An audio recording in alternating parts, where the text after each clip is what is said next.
Good Friday afternoon to you. 4 o'clock time for Sports4CLE. Thanks for joining us. Browns getting ready.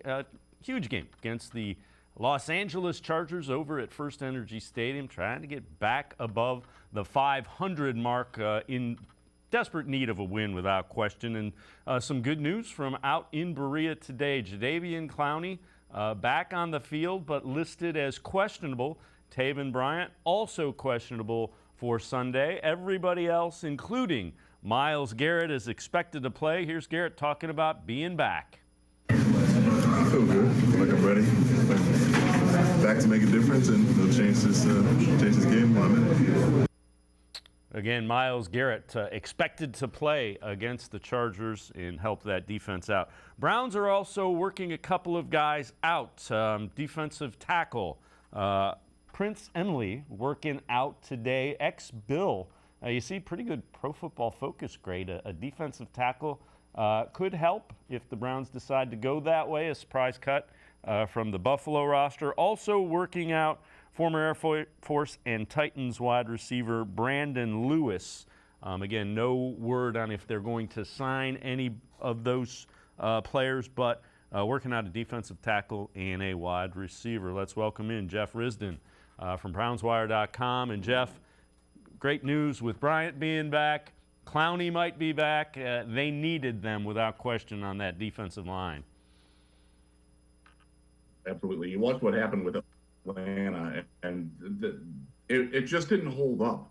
You know, what they want to do defensively, a lot of it applies, to them having pressure and having stability up front, and they just didn't have that. Getting Myles back obviously is critical, and I think the smile that was on his face all day, every clip you saw of Myles had a giant smile on his face. He's clearly happy to be back. Harrison Bryant, look,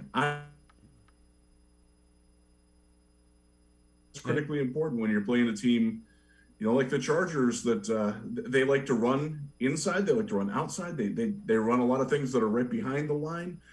Getting that line healthy, that can only help things. Yeah, without question. The flip side of it is, that offense is high-powered for the Chargers with Justin Herbert. So one of the things the Browns need to do is run the ball effectively. And take a look. The Chargers have definitely been susceptible to the run. Last year, 4.6 yards a carry. This offseason, they added some defensive firepower, but they're allowing a 5.4 yard per carry running the ball against them, 31st. Now remember, they don't have Joey Bosa, so that's a detriment, but 5.4 against a team that averages over 5 in the Browns, that has the recipe to do some pretty good things for Nick Chubb in the offense. It's good in the matchup green, doesn't it there? Yeah, and you look at the teams that have, they are better than that in overall running yards allowed per game, but that's because other teams have thrown on them successfully as well.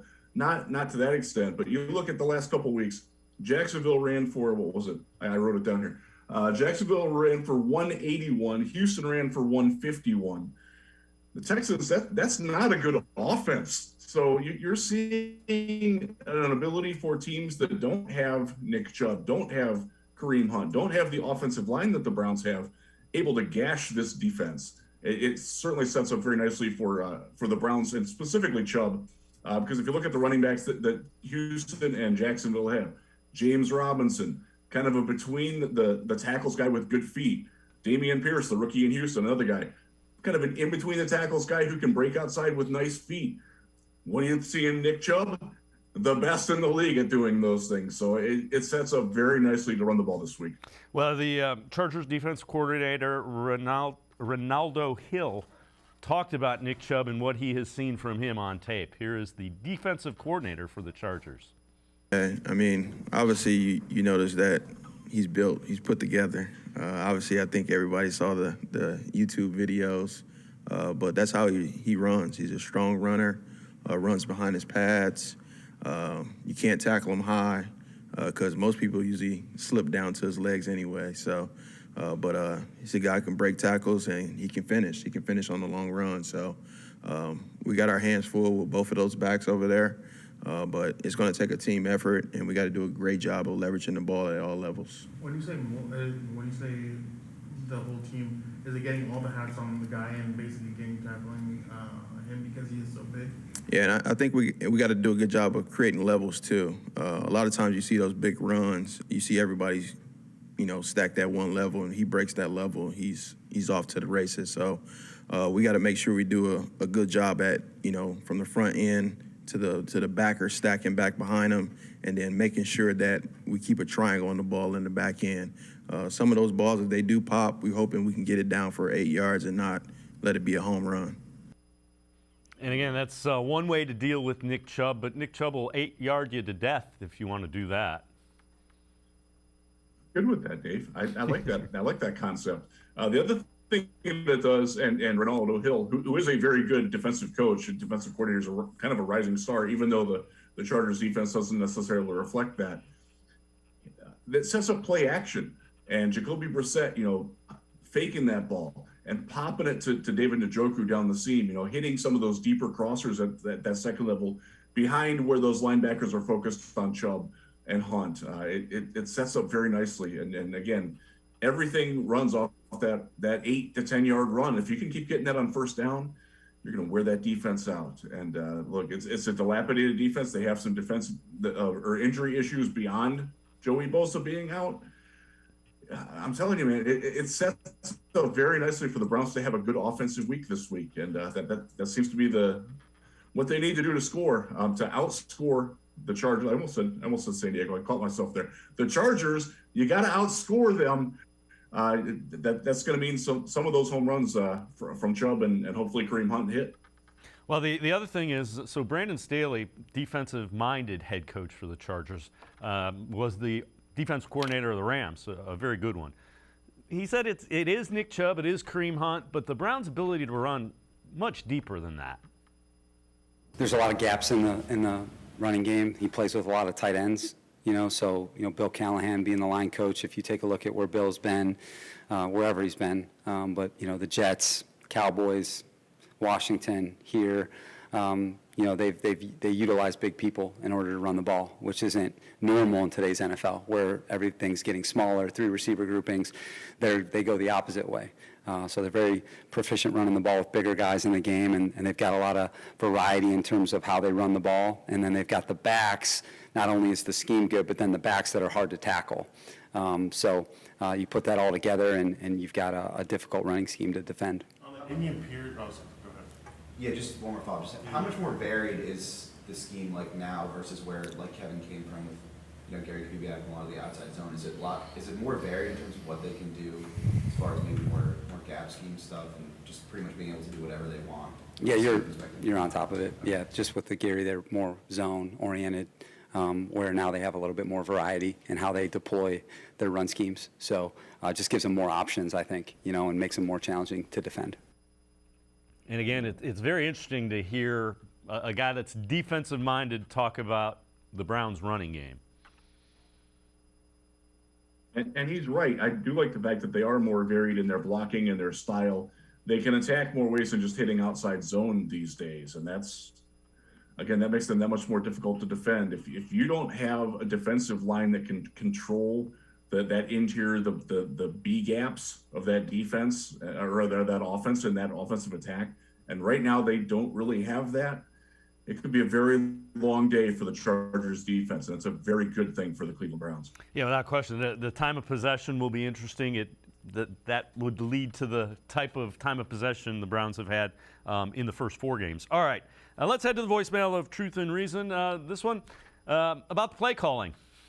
Yes, I'm a Cleveland fan. I'm born and raised in Cleveland, Ohio, but I live in Arizona. I watch your podcast on YouTube and also the Cleveland Sports Show. I have a question about the Cleveland coaching. All sportscasters, everything on sports on media, everybody talks about what the Cleveland Browns are, a running team. Why is this coach not running the ball when the game is on the line? It makes no sense. He is a head coach getting paid for it, and why are the owners and everybody sitting there watching this and no one saying anything? It's only common sense that you run the ball. Thank you. As always, appreciate all the voicemails. And Jeff, that's been kind of the chorus. I get why you want to run the football. You can't necessarily run the football with less than 2 minutes and no timeouts. That will, you probably, if you're running the football, you probably eat up the equivalent of 3 or 4 plays. I agree with that. I will say, though, that to the caller's point, the drive before the last one, where they got the first down just over midfield, and they threw 2 quick passes that were easily defended. One of them was, I think they were both actually incomplete. You had a token run in there to Kareem Hunt that didn't do much. That possession, when you're trying to milk that down, I believe there was like 4.5 minutes left. In a tie game, that can be the last drive of the game if you want it to be. If you keep running the ball and run successfully, you get a couple of first downs there, and you're kicking a game-winning field goal at the end. Not Atlanta doing it and not punting after that was a poor choice too. But yeah, that's where I really wanted to see them run the ball. You know, even if you don't get a first down there, you're still milking another 1.5 minutes off the clock. After Bajorquez had a very nice punt, pinned them inside the 10, that's making that offense go a long, long way. That's how you win that game, or more to the point, how you don't lose that game in regulation. And the inability to run there did cost them. So yeah, I'm with them on that. I think it's not just at the end of the game, but understanding that situational football in the middle of that. And towards the end of the first half, they've done that in a couple of games this year. They've sort of gotten away from it and wound up giving the other team another possession that they shouldn't get. Those are the areas where Stefanski needs to run more. And I actually think the caller is somewhat right there. I do think that we need to criticize Stefanski a little bit more for his game management play style. He's generally pretty good, but he does have some holes, and those holes they're getting a little bit more visible now. Yeah, no, I get the point, and I think there were people that wanted him to run on that last drive, and that you got to be real careful with that without any you can't do it there. Right. Can't do it there. But to your point, it was an even breakdown: 35 passes, 35 rushes. I'm not sure you want to ask Jacoby Brissett to do that. I think that should skew more where you run the ball 65% of the time when Jacoby Brissett is your quarterback. It was 35 runs, 35 passes, and a 50-50 split I don't think is what you're looking for there. Jeff Risdon from BrownsWire.com and I are going to step aside, take a quick time out. Other side of the break, we will continue talking Browns. We'll switch focus a little bit to the defense. Sports4CLE will be right back. Stay with us. Come back to go forward. Back to learning new things. Back to pursuing your dreams. Tri-C has flexible learning options to fit your life. And every year, more than 1,000 local companies provide Tri-C students with real-world learning. The right education can boost your lifetime earning power by hundreds of thousands of dollars. Start now with a college education you can afford. Tri-C, where futures begin. The Ohio Lottery Partners in Education program recognizes role model students and teachers from across Ohio. Nominations can now be done completely online. To nominate a deserving teacher or student, go to ohiolottery.com. In the About section, find Partners in Education. There you will find links to the nomination forms. Students kindergarten through 12th grade can be academic all-stars. Teachers can be honored as a Teacher of the Month. The Ohio Lottery Partners in Education, where stars shine. The Greater Cleveland Sports Hall of Fame celebrates the star athletes and notable sports figures who were born or have made their home in Greater Cleveland. It tells the story of discipline, commitment, perseverance, sportsmanship, and excellence in achievement. It encourages and inspires those who believe in sport and its direct impact on the well-being of our community. Go to clevelandsportshall.com or follow us on Twitter at GCLE Sports HOF for more details.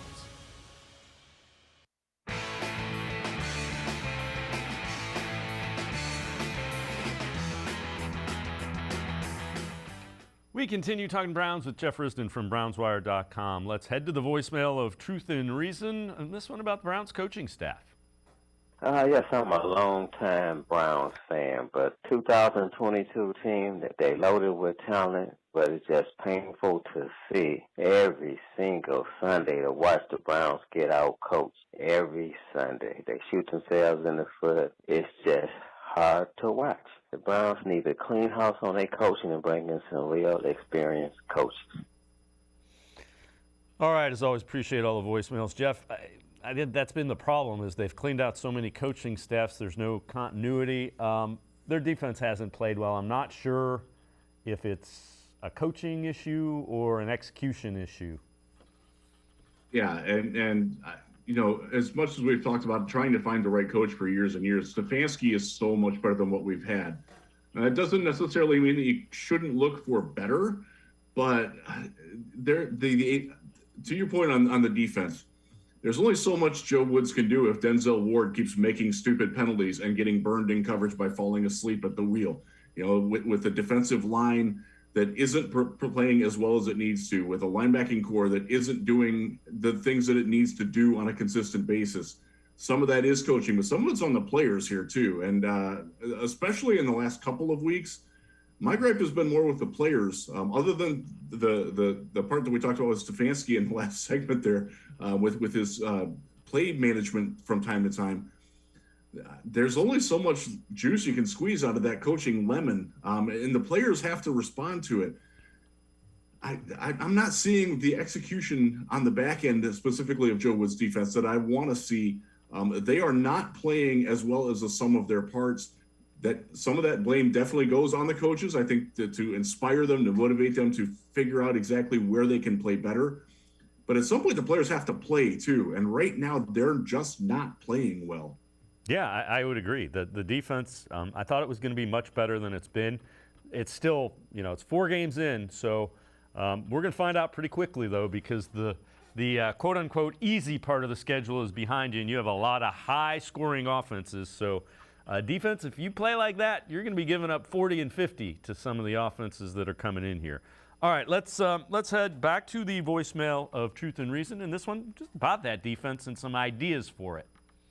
Hey, Dave, great show as always, Frank from Cleveland. On defense, I mean, you got 2 lightning quick guys out there, the Phillips and DOJ. Why not shoot the gaps and help the defensive line out? They can't get no worse in the secondary. You know, these guys can get in the backfield and cause some havoc. But thanks for taking my call, Dave. I just don't understand the players we got, and they don't use them right. And I know it's about execution. All right, love you, brother. Bye. As always, appreciate all the voicemails. Yeah, you know, I expected a little bit more aggressiveness. I guess if they're going to tell me it's because of the communication breakdowns, but they're not dictating anything defensively, and they have the talent to dictate. That is the perfect way to phrase that. They are not being proactive in what they're trying to do. They always seem to be, you know, chasing the last play that just happened to them, instead of stopping the next one that's going to be coming at them. And that is a criticism of Joe Woods. That's a very fair criticism of Joe Woods. The caller brought up the lack of tackling and execution, but also, you know, I'm not sure that they've figured out what they have in Jacob Phillips just yet. And that's a little disappointing. You know, I'm not sure that they're a team that's set up.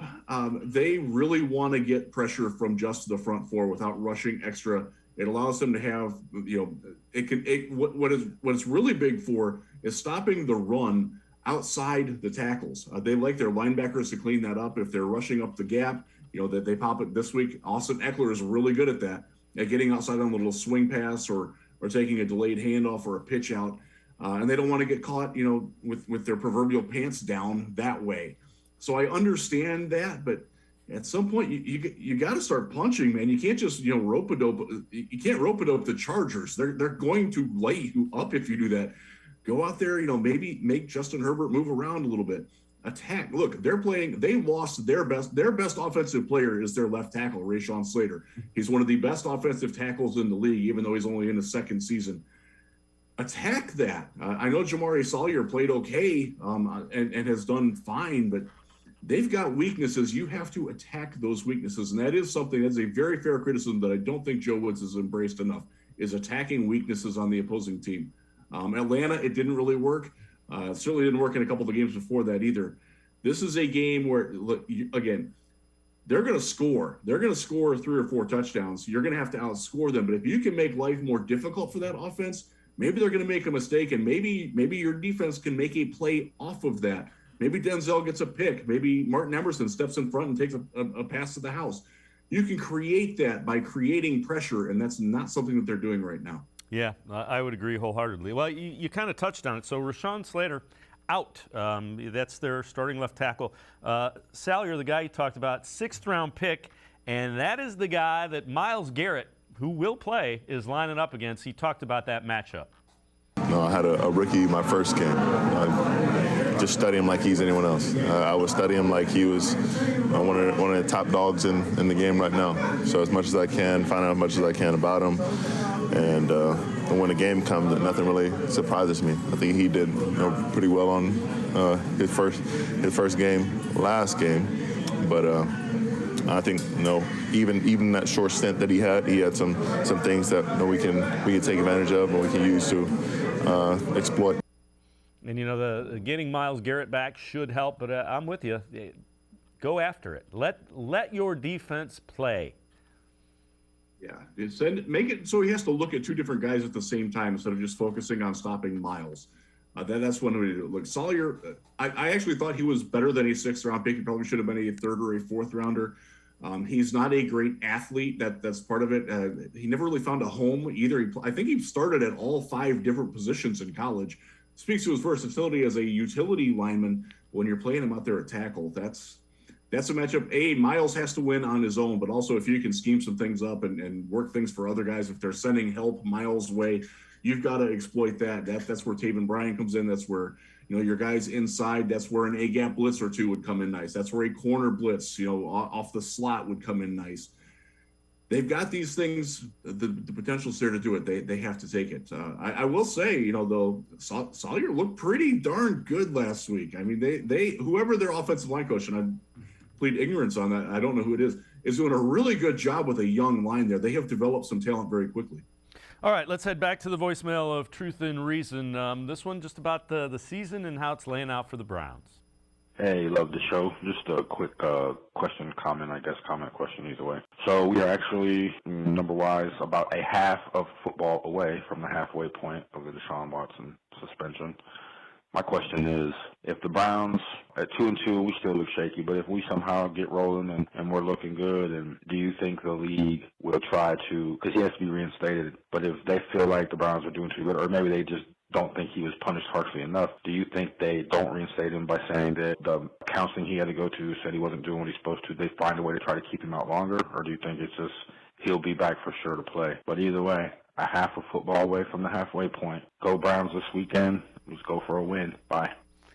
All right, as always, appreciate all the voicemails. Jeff, as long as he maintains and does what he's supposed to do, he will be back. And we don't know. Nobody can go to the counseling with him. As long as he goes to the mandated counseling, he will be back week 11. He can come back into meetings. I know. I love the snark of the question, though, because it does feel like something that the NFL would do, doesn't it? Yep. I get it. It's being a Browns fan. All right, Jeff Risdon and I are going to take one more time out. Other side of the break, we turn our attention to the matchup with the Chargers. Sports4CLE will be right back. Stay with us. Come back to go forward. Back to learning new things. Back to pursuing your dreams. Tri-C has flexible learning options to fit your life. And every year, more than 1,000 local companies provide Tri-C students with real-world learning. The right education can boost your lifetime earning power by hundreds of thousands of dollars. Start now with a college education you can afford. Tri-C, where futures begin.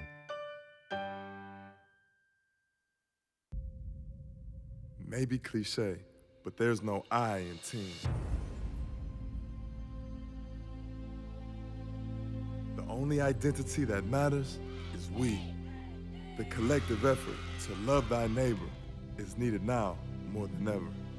The responsibility behind pronouns such as I, me, and mine impact we, us, and ours. So understand that you make all the difference in the team. He, him, her, or she can't disturb our peace, since we control our destiny as student athletes. This is the power of pronouns. The Ohio Lottery Partners in Education program recognizes role model students and teachers from across Ohio. Nominations can now be done completely online. To nominate a deserving teacher or student, go to ohiolottery.com. In the About section, find Partners in Education. There you will find links to the nomination forms. Students kindergarten through 12th grade can be academic all-stars. Teachers can be honored as a Teacher of the Month. The Ohio Lottery, partners in education, where stars shine.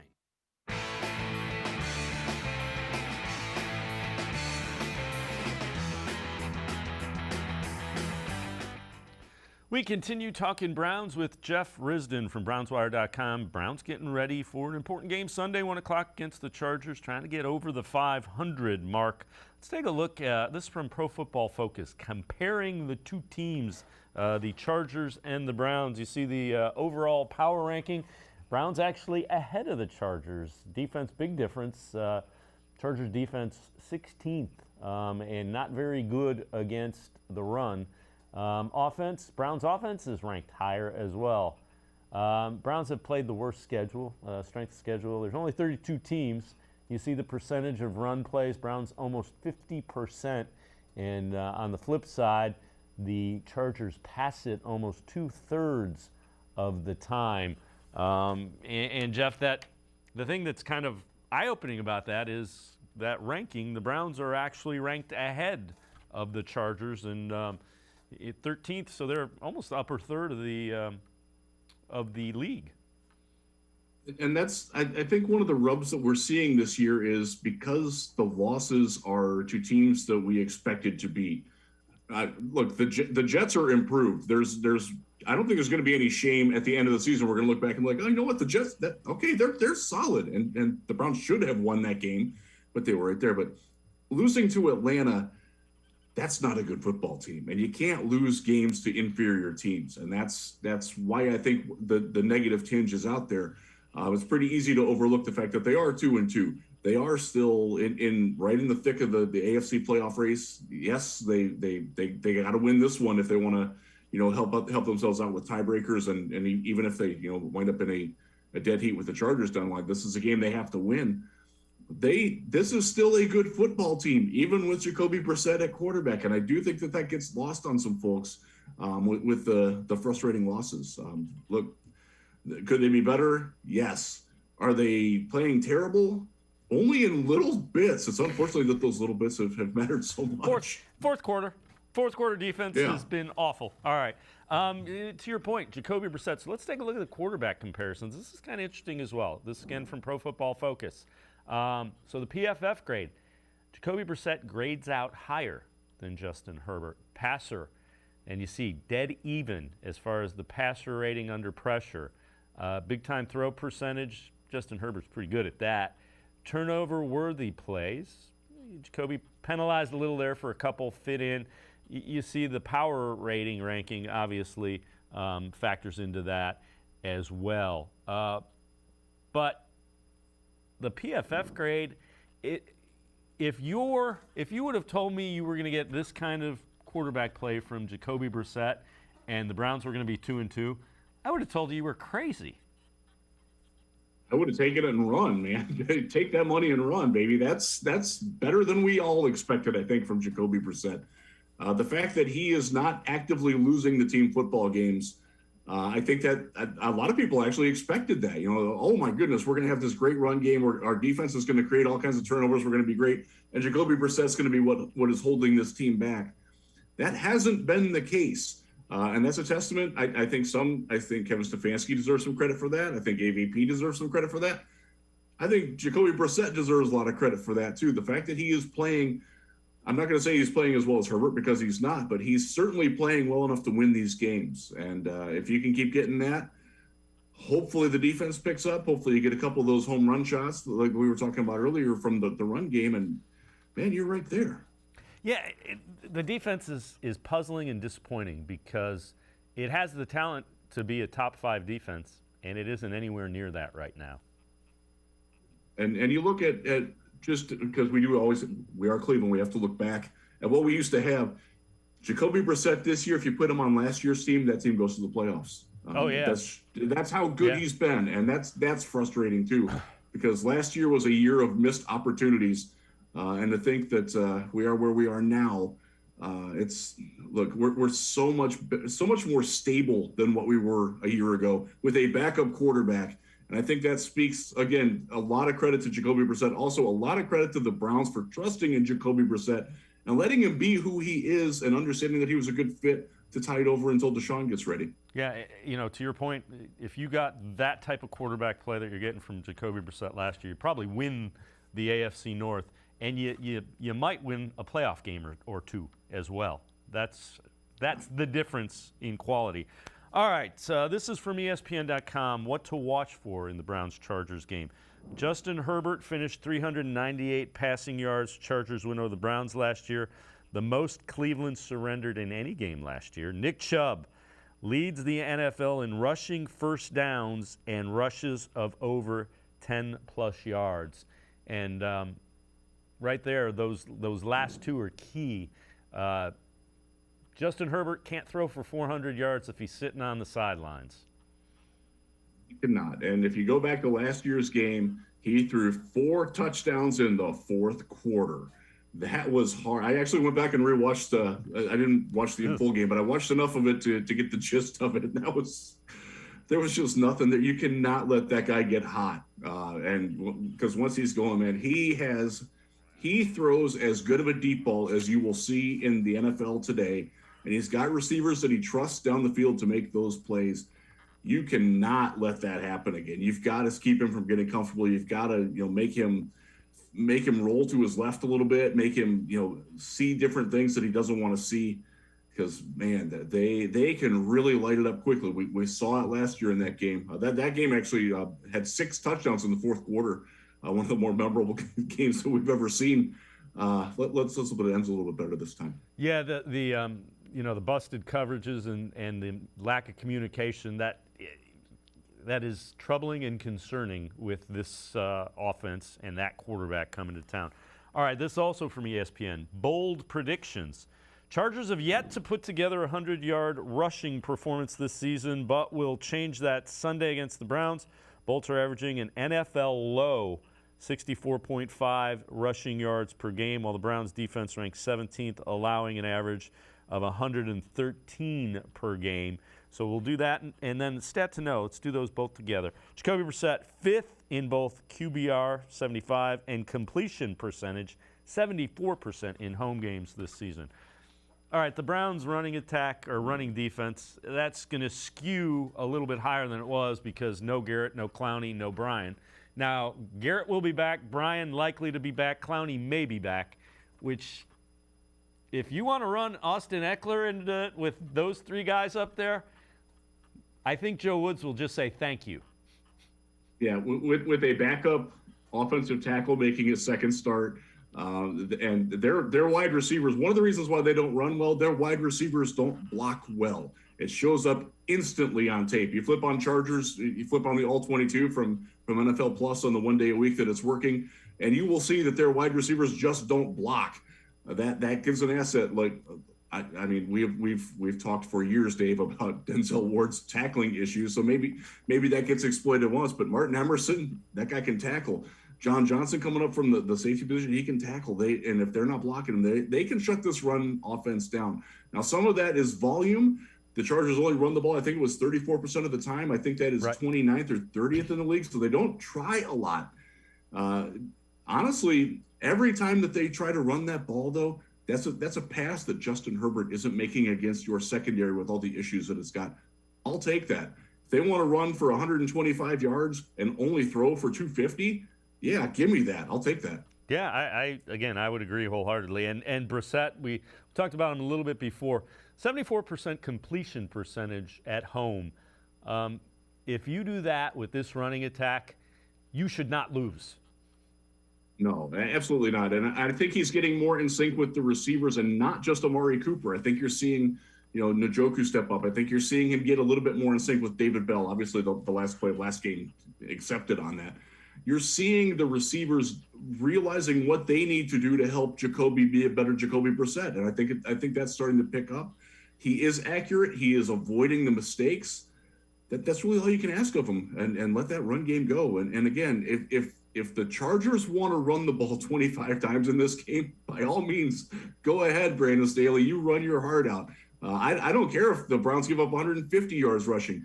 I don't want them giving up 4 passing touchdowns in a quarter again. Yeah, and again, I agree wholeheartedly. All right, CBS Sports' Will Brinson Week 5 picks. The Chargers remain extremely questionable against the run. Browns a top 5 team running the ball. Nick Chubb could have a big day. The Browns beat the Chargers 42-39. Man, a score that high scares me, but if that's what it needs to be. I mean, you saw at the bottom of the tweet, the over-under is 47.5 for the full game.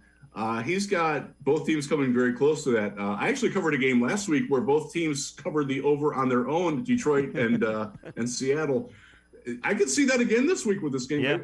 That score's a little bit higher. I'm going to take a touchdown off of each team there, but I do think that the Browns win, and I do think that both teams score over 30. Yeah, I would agree. I don't see them shutting down Justin Herbert completely in the Chargers offense. It's too good. But I also don't see the Chargers stopping the Browns' running attack. And I also think Jacoby Brissett will have a better game than he had against the Falcons. All right, before we go, let's head back to the voicemail of Truth and Reason. This one about where the Browns sit here. Dave, I wish everyone who has a voice concerning this year's Cleveland Browns team would no longer give excuses or reasons why they believe this year's team is not performing where they should be. But everyone should make their voice loud and clear that the players and coaches should be held accountable and play and coach at a higher standard because they are playing and coaching in the NFL. Players need to stop making mistakes and give their total effort and play as a team instead of individuals. And coaches must try to coach or scheme their plays to where they have everyone healthy and at full potential, but instead look at each game and bring out the full potential of the players they have for that particular game. If everyone concentrated what's happening at the present moment instead of what they might wish was happening, we might prove to be a successful NFL team. All right, as always, appreciate all the voicemails. Jeff, again, I think there's 2-2. This team should be 4-0. It's got to be shared. Players, coaches. Coaches have to coach better. Players have to play better. I know that sounds trite, but it isn't that it's terrible coaching and great playing. Players have been just as bad as the coaching has been. You know, it's funny. I listened to some of the Indianapolis Colts last night and heard a lot of very similar comments about the Colts, and they happen to have won. And I hope you all didn't watch that game. That was rough. You can hear that very voicemail from fans of just about every team most weeks. The marriage between coaching and execution. If you are not winning as much as you think you are, the fingers are going to get pointed. The only thing that fixes that is winning. Now, the only thing that makes you win is having better cohesion between what your coaches are doing and what the players are executing with the game plan. So it's kind of one of those, vicious circles, and it feeds upon itself. The snake eating its own tail. Hopefully they spit that out and slither to a win this week. Yeah, cover 3 is cover 3, cover 4 is cover 4, and everybody has to be playing the same defense. Go figure. Jeff Risdon, BrownsWire.com, as always. Appreciate the time and the insight. Thanks very much, Jeff. Thanks, Dave. All right, Jeff Risdon, make sure you check him out, BrownsWire.com. We're a step aside, take a quick time out. Other side of the break, Lance Reisland joins us. It is our breakdown session of the film. We'll take a look at Harrison Bryant. Sports4CLE will be right back. Stay with us. The Ohio Lottery Partners in Education program recognizes role model students and teachers from across Ohio. Nominations can now be done completely online. To nominate a deserving teacher or student, go to ohiolottery.com. In the About section, find Partners in Education. There you will find links to the nomination forms. Students, kindergarten through 12th grade, can be academic all-stars. Teachers can be honored as a Teacher of the Month. The Ohio Lottery, Partners in Education, where stars shine. The Greater Cleveland Sports Hall of Fame celebrates the star athletes and notable sports figures who were born or have made their home in Greater Cleveland. It tells the story of discipline, commitment, perseverance, sportsmanship, and excellence in achievement. It encourages and inspires those who believe in sport and its direct impact on the well-being of our community. Go to clevelandsportshall.com or follow us on Twitter at GCLE Sports HOF for more details.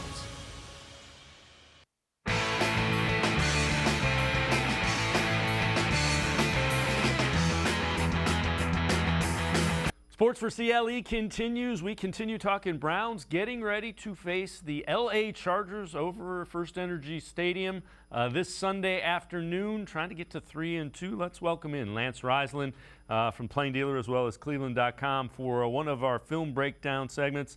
Lance, we're going to talk about a tight end, not named David Njoku, Harrison Bryant, but again, a guy that's really versatile. Yeah, I've really enjoyed watching him the first 4 games of the season, just because what he can do personnel group wise and hit the formation flexibility he gives the Browns offense. You know, he comes in, he gives them a power run look. He can give them an empty look where he's one of the receivers. They can go 13 personnel and get into empty. They can go 13 personnel and get into 2 tight ends. They can do a bunch of different stuff with him. He plays a true fullback. I think he's pretty good in space with the ball. He's a puller on their gap schemes. As I've watched the Browns, I realized how important he truly is to their offense and what they're trying to do. Is that another kind of a hybrid tight end that maybe gets overlooked when you look at that wide receiver core as a whole as well? Yeah, he just I think that's exactly it. He gives them flexibility in terms of, maybe they don't have the depth at receiver that they would like, but he can do so much. And because he gives you those run sets and gives you those run looks, those defenses are bringing in that personnel to stop the run. So he's a tough matchup for safety. He's tall. He's 6'5". He's 220. He's really he got too much foot speed for linebackers. They do same, a lot of similar stuff, and even more with him in terms of formations and play selection and things, even more than Njoku. So with both of those guys, they give them such flexibility in terms of what they can run and what formations they can run them out of. All right, let's take a look at some of the things that we were talking about. We'll give some instances and show some people what we're talking about. So in the run game, he's getting pretty good too. This one, he kind of sets the edge. Take us through this. Well, the Browns have gone to this run game a lot here, where usually they kick out the end in their counter gap scheme. And what the Browns have been doing is they've been blocking that end or pinning that end inside with either Bryant or Donovan Peoples-Jones. So Bryant's going to pin this big defensive end inside, which allows Bitonio to come all the way around. And the guards obviously are very, very good, but allows the guard to get all the way out and around, which creates a huge hole for Chubb in a big run. And again, anytime a team is running the ball as effectively as the Browns are, your tight ends, your wide receiver, all of them are blocking. It's not only the 5 offensive linemen. When you're running the ball as effectively as the Browns are, everybody is blocking. Yeah, and what they do is they create different edges, and they're able to get in different formations and block different people. So they can block on the line of scrimmage. They can be inline tight ends and block defensive ends and block down on tackles. They can also be in the slot and get on outside linebackers and safeties. So the Browns can kind of formation and get into run sets that are beneficial to them because their tight ends are so versatile. We mentioned he will line up in the backfield, being Harrison Bryant as well, and that gives Kevin Stefanski and the Browns some roster flexibility because when he does want to use the fullback, they've used Harrison Bryant as the fullback. Yeah, when they didn't keep the fullback, they didn't have a true fullback on the roster. I figured that's what he was going to. That's one of his roles he would take over as well, because he did it a lot last year where he motions. They don't necessarily very often line him up in the fullback at the start of the formation, but they do a lot of it when they bring him back there. So they'll line up in a 2 tight end set or a wing set with him and Njoku, or even him, Njoku, and maybe Dunn as the 3rd tight end. And then they can motion him back. And again, they're just running a simple power play here. He does a great job of getting up on the backer, being very physical, and truly just being a fullback on this play. So, again, this is a Browns staple. They love to run it. They love to pull those guards and get out in front. And they do so many different variations of who they're kicking out, who they're blocking, who they're pinning, where the guards are going. It's kind of really fun to watch it and see how they do it week to week. Yeah, and in that play in particular, he's turning a linebacker and creating a hole. That isn't a safety, that's a linebacker he's turning. So if you're getting that kind of play from your tight end, again, that's the reason you have a successful running attack. Well, yeah, and so the plays we've watched, he's pinned down a big defensive end.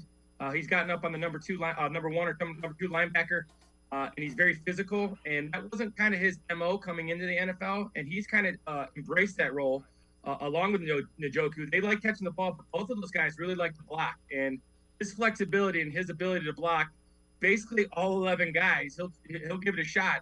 It's pretty impressive. Yeah, all right, so now we've seen the run attack. Let's take a look at him in the passing game. And he came out as a highly thought of tight end. And this one, he kind of fakes like he's going to block. He chips somebody and then releases out. Well, this is what the Browns can do, too, with these tight ends in the backs, is that they're going to chip this defensive end, and they're going to help the right tackle, Hudson, who's in there in this game. So the chip, they help the right tackle here, and then he gets in the flat, and he becomes very quarterback-friendly because he kind of knows where to go. He's a big guy. He's got a big wingspan. He's tall. He's got long arms, so he provides a really good target for Brissett right now in terms of that kind of that security blanket. Him and Njoku with their size and length and catch radius to be very, very, very QB friendly for him. And Bryant sold the fact that he was blocking. If you watch the linebacker there, he drops, and that's what creates – there's a lot of space there. If he's able to slip that next tackle a little cleanly, that's even a little more cleanly. It's a bigger gain, too. Well, I've always been, as I watch the film, I'm impressed because he runs with the ball very well. So he goes from blocking a DN to blocking a linebacker to chipping a DN to getting in the flat. And then he runs very well with the ball after he catches it. He had a couple big catches last week early in that game. So, yeah, he does a lot of things, and he does a lot of things very well. All right, let's take one more look at a pass catching drill. So this is kind of like being quarterback friendly, what coaches refer to as quarterback friendly. Take us through what you see here. Well, they get a pass rush on Brissett, and as Brissett starts to get into his scramble, you got to kind of find an opening. We always kind of said that the guys who are running deep routes, they come forward. Guys who are, at the line of scrimmage, you kind of get deep, and you're just basically looking for a hole here. And the defense here, the Jets are in a zone coverage, so he kind of just sits in front of the safeties. The linebackers come up to tackle Brissett, and he just kind of finds a hole right behind him. And once again, he's big, he's long, and he's very easy to find for Brissett. Look at the run after catch. He runs very well after he catches it. A little bit of awareness as to where the defenders were coming from at the end of that run, too. You see him putting the off arm over the ball when he senses protection's coming defenders coming right there to try to rip it out. Just an awareness as he's running with the football as well. Well, he's done so much blocking. When he came out of college, he was the Mackey Award winner. He was the #1 tight end in the country. So he has the ability to catch the ball. That's kind of what he's known for when he came to the Browns, and he's just improved like day after day, game after game. You can see his blocking improve. But his foundation, what he's really good at, is catching the ball and running with it. Yeah, and again, I got to believe that part of that blocking is thanks to Bill Callahan, offensive line coach. He's gonna give you a little bit of technique work that will smooth over any rough edges as far as blocking goes. Well, during camp, once again, they're machines. And that, I tell everybody, my favorite part of camp was that first 20 minutes, and that first 20 minutes with the linemen. And usually the linemen, they'd be on their own for a couple of minutes, and then they were working with somebody else. And they were constantly with those tight ends, blocking down, running their gap scheme, running the outside zone, the inside zone, and constantly working those double teams. And, yeah, he's getting coached up just like an offense. When he's with the offensive linemen, those tight ends are offensive linemen. So they have offensive lineman rules, and you can see that he's gotten better and better at it. Yeah, and he still maintained that ability that he had coming out as the best tight end in college football as well. You can see those flashes when given the opportunity in the pass game as well. Yeah, and the more the Browns run the ball and the more they get this offense clicking, I think he's going to become more and more important because teams are going to start shading Amari Cooper. Teams are going to start bracketing Njoku. So he's going to have some openings. He's going to have some matchups that are going to be really beneficial for him. I think he's a tough matchup for a linebacker with his ability to run, and I think he's a tough matchup for a safety with his size. Lance Reisland, as always, great stuff. Appreciate the time and the insight. Thanks very much, Lance. As always, thank you very much for having me. All right, Lance Reisland, make sure you check him out, cleveland.com as well as The Plain Dealer. Really good film breakdowns.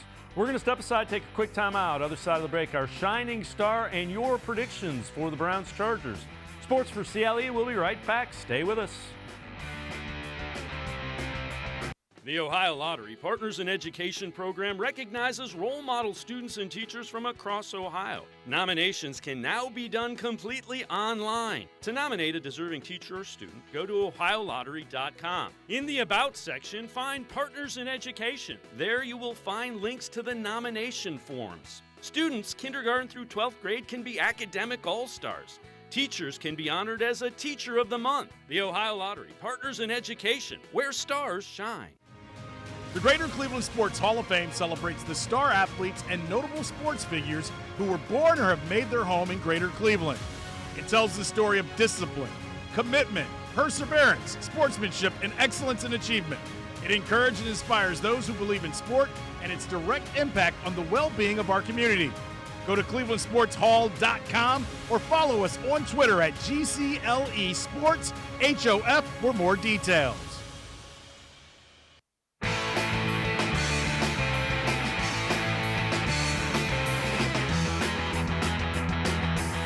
Sports for CLE continues. Browns getting ready to face the Chargers Sunday, 1 o'clock at First Energy Stadium. Needing a win, let's head to the voicemail of Truth and Reason for your predictions on this game. Yeah, this is Tony from Pueblo, Colorado, longtime watcher. I just want to say that I believe that Cleveland wins this game 24-21 because of Cade York. However, I think that they need to take points when they can get points, and not like last week. Here's my prediction for the Chargers game. Look for the running game to have a great day with more Chubb and Hunt in the backfield together, looking for them to each score 2 touchdowns in this game and amass over 200 yards combined running and catching the ball while eating plenty of play clock. On defense, the secondary will have their best game of the year so far and make things difficult for the Chargers quarterback Herbert, not to mention his sore ribs may get worse thanks to a Myles Garrett hard sack or 2. Our linebackers have to slow down running back Eckler in the run and passing game and will do so with their combined speed. Herbert can't run all over us like he did last year with those sore ribs, so that dimension might be off the table. In a revenge game that we lost on a bad pass interference call last year, Browns win an important AFC matchup at home 31-21, more than making up for the Atlanta loss. We'll take 3-2 at this point gladly. Go Browns! Sam from Youngstown. You can say what you want. Stefanski may run the ball, but to me, he still doesn't run it enough and at the right times. His ego gets in the way. Say what you want. Yeah, he does this, he does that. He's a great play caller. Everybody has their own opinion, but I've been watching the Browns a long time, and this is the best talent they've had in a long time. They're not going to have Kareem Hunt next year. I don't see them having him. So why don't you run them dudes you got right now? Because you know running backs don't last in the NFL that long. So you better use them while you got them. If he continues to not use them, Cleveland's not going anywhere. So you better use them. If he uses them, they beat the LA Chargers 34-27. If not, they lose 34-31. Thanks for taking my call. Love the show. Dave, here's hoping when the season ends, we all say that on Sunday, October 9th, with the 5th game, change the course of this season, and that a player or players emerge as vocal leaders, and they have a team meeting before the game, and all make a commitment that on Sunday, October 9th, they transform from a roster of individual quality players into a team united and become one of the elite teams of the NFL, and come away with a 31-28 victory and start the course for a very successful season. Hi, I'm Ryan. I'm a longtime Browns fan. And looking at the Chargers run D and all run attack, I'm going to make an unexpected call and say that we could get a 2-score win in this one. Thanks for taking my call.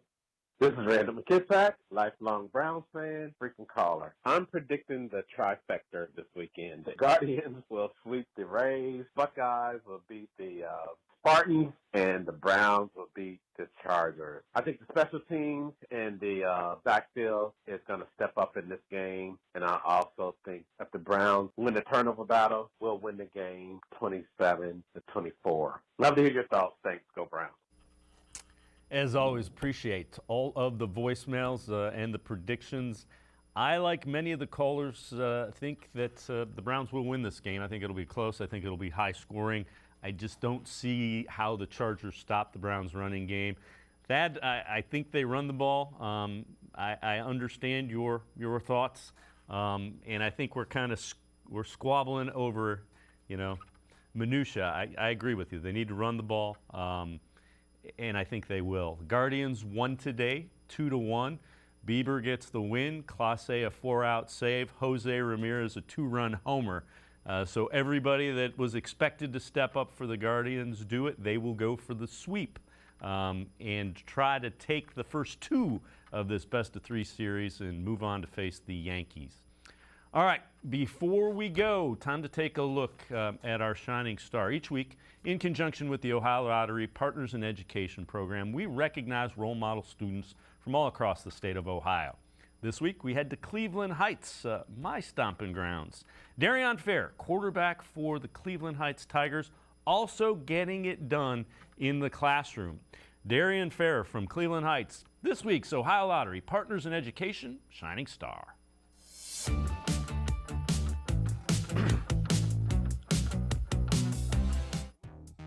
One of the big reasons the Cleveland Heights Tigers are currently unbeaten and ranked 6th in the state in Division I is the outstanding play of their senior quarterback, Darion Fair.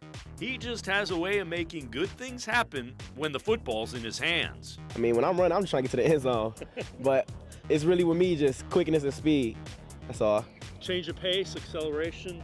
I think my acceleration, I could get it better. My change of direction is off the chart. He's been with us for 4 years. As a freshman, he was a little wild and just kind of ran all over the place. Our quarterback coach this year really worked on his throwing motion. He's obviously known for being able to run the triple option, and he's lethal at it. But I think tonight showed that he can throw the ball downfield a little bit as well.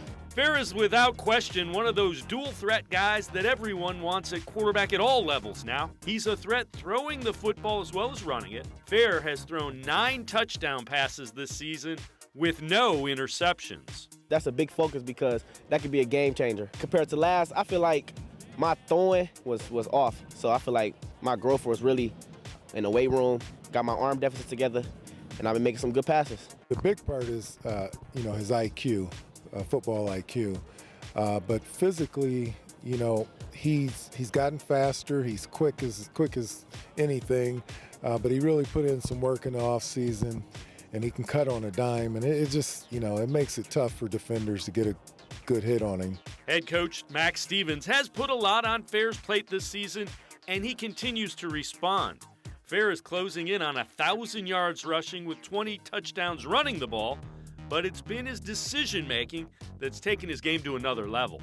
I've coached high school football for, over 20 years now, and in all honesty, Darion probably has one of the highest IQs that I've ever seen in a high school football player. In fact, he knows every single offensive lineman's assignments, obviously all the skill. He knows what all the skill guys are supposed to do. He knows how to read coverages now. So that's the biggest thing in terms of him not turning the ball over. The work ethic and intelligence carry over from the football field to the classroom. Darion is a solid B student who realizes the importance of his education. Grades is very important to go to the next level and play at the next level, because if you don't take school serious from your freshman to 12th grade year, you would be in the hole. The thing about him is just his leadership. Darion has learned to be cool, calm, and collected.